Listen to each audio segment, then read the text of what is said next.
So the hope is that this will kind of set some context for our conversations that we'll be having over the next couple days. Before I forget, I'll take a quick second to introduce Headwaters Economics. So we're a Montana-based nonprofit. We have an office here in Helena and one in Bozeman. And despite the name Headwaters Economics, we don't actually directly work on a lot of water policy issues, but we work quite a lot with community leaders and with communities actually across the country on economic development, and then we do a lot of work with land management agencies as well. So there's three parts to my talk. The first one is about Montana's growing economy, and I'll be talking about some of the factors that are driving our growth. So let me just start by establishing that our economy is indeed growing. If you look at this chart, you'll see that we're looking at percent change in a variety of socioeconomic performance measures, and we're comparing those blue bars that are the state of Montana to red, which is the nation as a whole. And you can see that, in terms of employment and a couple of measures of income, Montana is actually growing faster than the country as a whole. So there's a lot of complex reasons that our economy is growing. I'm going to be talking about just these top three. And we're going to start out by looking at kind of the changed nature of the way that we produce goods. And all of these issues are really kind of global in scale and impact. So in every case, I'll kind of focus back in on Montana, and we'll look at some data to explore how these things are playing out for the state of Montana. So just to start out with this interesting phenomenon, I'm going to use just the example of a car. If you consider 100 years ago, it used to be that about 15% of the cost of producing a car went to people working in professions that we consider to be quote-unquote services. So these are people involved in patents and marketing, the engineers, lawyers, all of these folks used to account for about 15% of the cost of producing a car. Now, about 100 years later, we're in a situation that is actually about 40% of the cost of producing a car goes to people in those professions. And that relationship is actually even more extreme if you look at some of our higher tech items like semiconductor chips and iPhones, for example. It's actually today more like 80 to 90% of the cost of producing those items goes to people and services. So what's interesting about that is that, in some ways it's good news. There's a lot of interesting opportunity in those service-related fields. The kind of tricky thing for us as a society is that when we're talking about who stands to benefit from goods production, it's a different set of people. And really there's much more education and job training required to reap the benefits of this change. One of the ways that that's playing out in Montana is shown in this pie chart. So what we're looking at is labor earnings, so money made from jobs. And you can see that 60% in this big green slice, 60% of our labor earnings in the state of Montana come from people working in those services professions. And we're talking, this is a really broad category, and we're talking about everybody from a waiter or a bus driver all the way through really high wage services jobs like doctors and lawyers. So the other categories, we have about 20% of our jobs, or rather our labor earnings, coming from government jobs. That's mostly actually federal and local, or rather local and state is the biggest chunk of that gray. And then the remaining 20%, if you look at the orange, is the labor earnings made in a recent year, this was 2015, from jobs in non-services. So we're talking about our natural resource extractive industries, mining, including oil and gas, timber, farming, construction, manufacturing. This is very different than it was. We're going to look at some historical data, but suffice it to say that that's down to only 20% of our labor earnings today. Really closely related to the changed, way that we make stuff in this country and in the world is the fact that we are automating a lot of jobs. And there's certain professions or sectors of the economy where automation is happening more than in other sectors. And so this interesting series of charts is actually, we're going to start with a couple of different types of jobs. And we're going to look at what the relationship is between the value of production, so this is like economic output, think GDP, and the number of jobs that are required to produce that output. So this is, actual observed data from about 1950 to relatively recent, I think it goes through 2015, and we're looking at that relationship for professional, scientific, and technical services. And you can see that as economic output and production and the value of production goes up, we're requiring more jobs and more people to yield that production. The same thing can be said for healthcare. It's a really tight relationship there. As we provide more healthcare services, that takes more people to provide those services. But in many of our non-services, in many of our natural resource extractive jobs, it's a very different relationship where, just look at manufacturing. As a country, we're producing more in value than we ever have before in terms of goods produced, but we are doing so with fewer and fewer people. And that has changed so much over time that if you look at around 1970, at that point in time we had about 3 in 10 workers in the US that were in manufacturing. Today it's more like 1 in 10. So there's a variety of reasons that change has taken place, and automation is usually referred to as the biggest chunk, or estimated to be the biggest chunk. So certainly we're doing some outsourcing. There's also been just new ways that we're classifying workers that has explained some of this. But at least half of this change is because we're essentially repetitive tasks and tasks that don't necessarily require a lot of personal interaction or spontaneity, creativity, adaptive type of thinking are things that computers do really well. And as a society, we are replacing a lot of jobs with computers.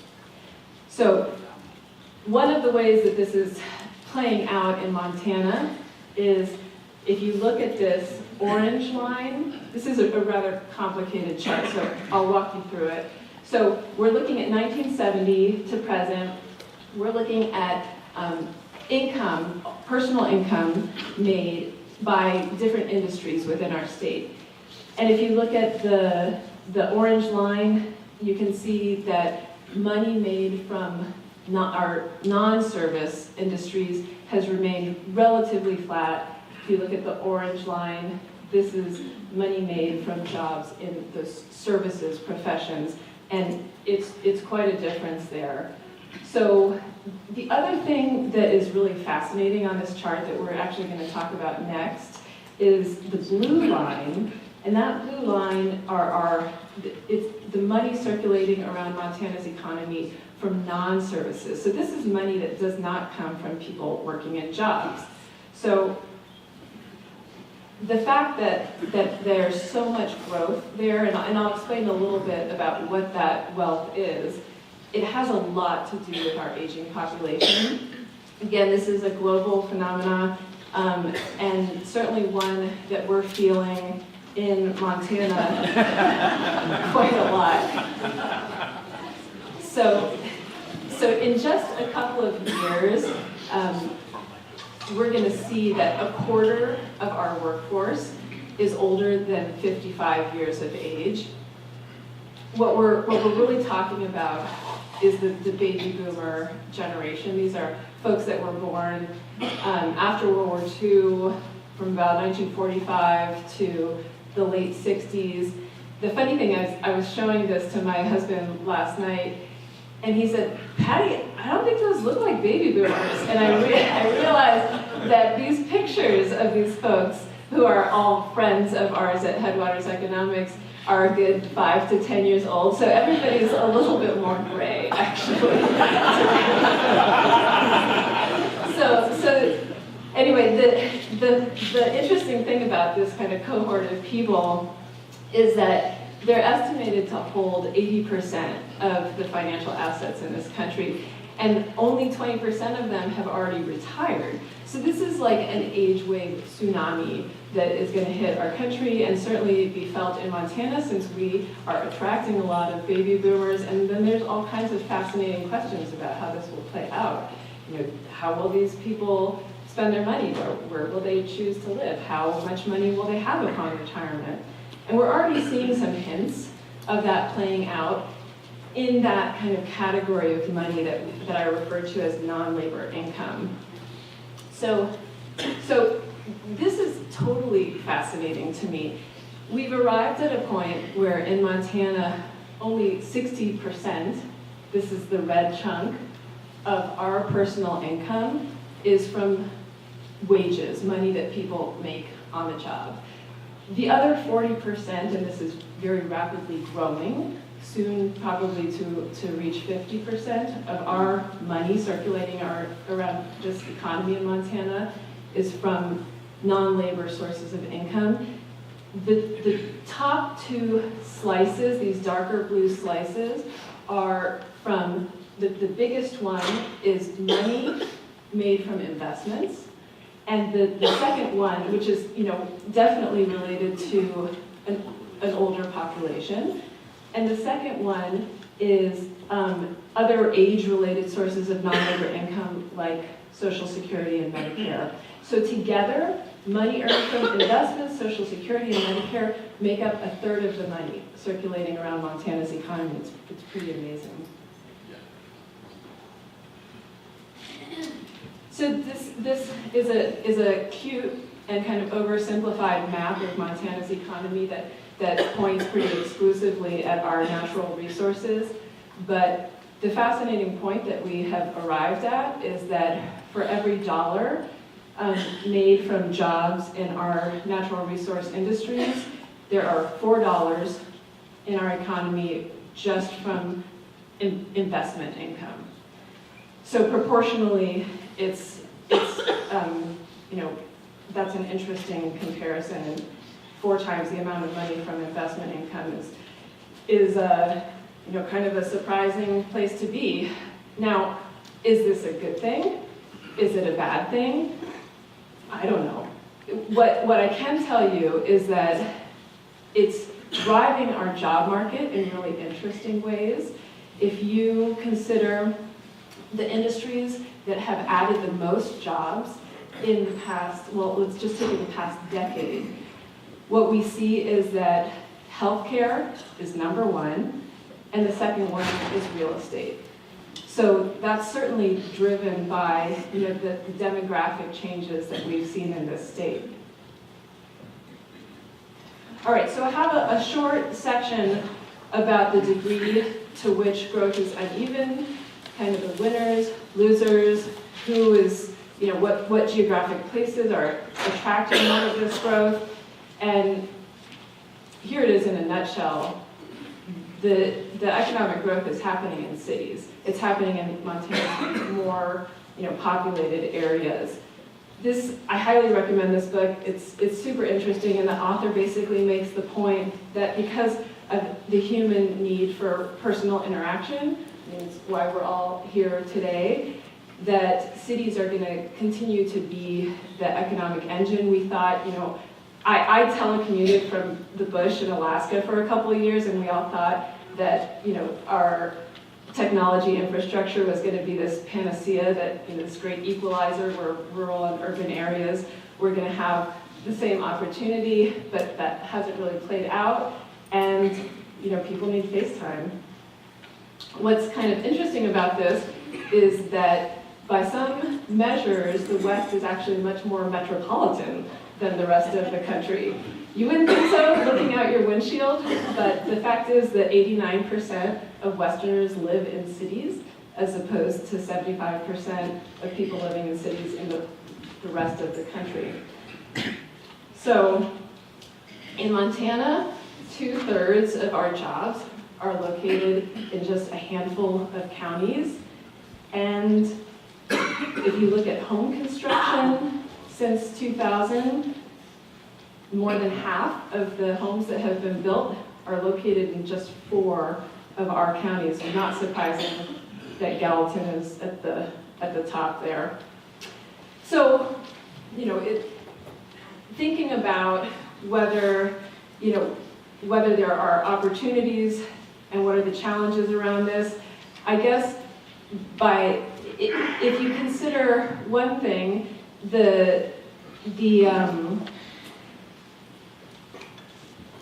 one opportunity that occurs to me is that we have the possibility, although we're not doing a tremendously good job to date, we have the possibility to contain some of the impacts of growth in these kind of pockets of Montana where the growth is really taking off.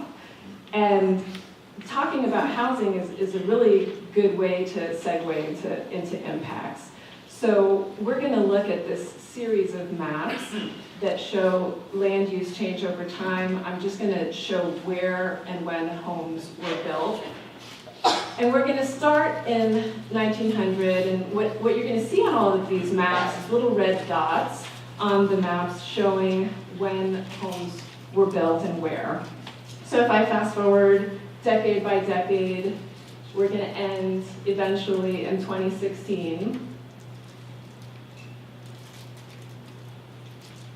Okay, here we are at 1980, 90, 2000, 2010, and 2016. And it's just an astounding change in land use that we've seen in this state. And there's many points that you could make on this map.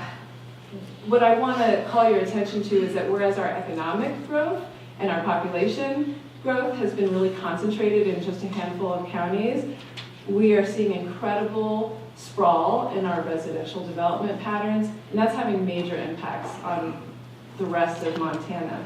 So if you look at the comparison of what's happening with home construction and the land market in our most populated counties, you actually see that the share of homes built on large lots in low density areas is declining. That's not surprising. These are more expensive land markets. But in the rest of Montana, it's held pretty steady at about 60% of our homes built on 10, 20, 30, 40 acre lots. So this has big implications for us. I looked just at land conversions to housing since 1990, and I found that we've had 1.3 million acres of land go from working land and open space to housing just in the last quarter century. So just to wrap your brains around how much space that really is, that's about equal to all of the land managed by the National Park Service in the state of Montana. All right, this is my last slide. In the face of all these changes, we heard about our changing climate from Marco. I walked you through some of the changes that we're seeing in terms of declines in natural resource sectors, increases in other industries that are benefiting or happening more in our urban areas, the sprawling residential patterns. We're all here today to talk about what this means for how we should better manage our water resources. And I will say that in my opinion, some of the most promise is held in diverse groups like this and our watershed groups where you have community leaders and business leaders and elected officials and nonprofits like Headwaters and academia and everybody getting together to figure out what to do in the face of all these changes. I think that the idea behind this talk was that if we can understand a little bit more the changes, the economic and the demographic changes that are unfolding, it puts us in a better position to find solutions together. So I'm really looking forward to the conversations and learning from all of you. I think, albeit in one of these royal chairs up here afterward, and happy to take questions. And I'm going to be at the social tonight too, so if you don't get a chance to get your question in here, come and find me. Thank you.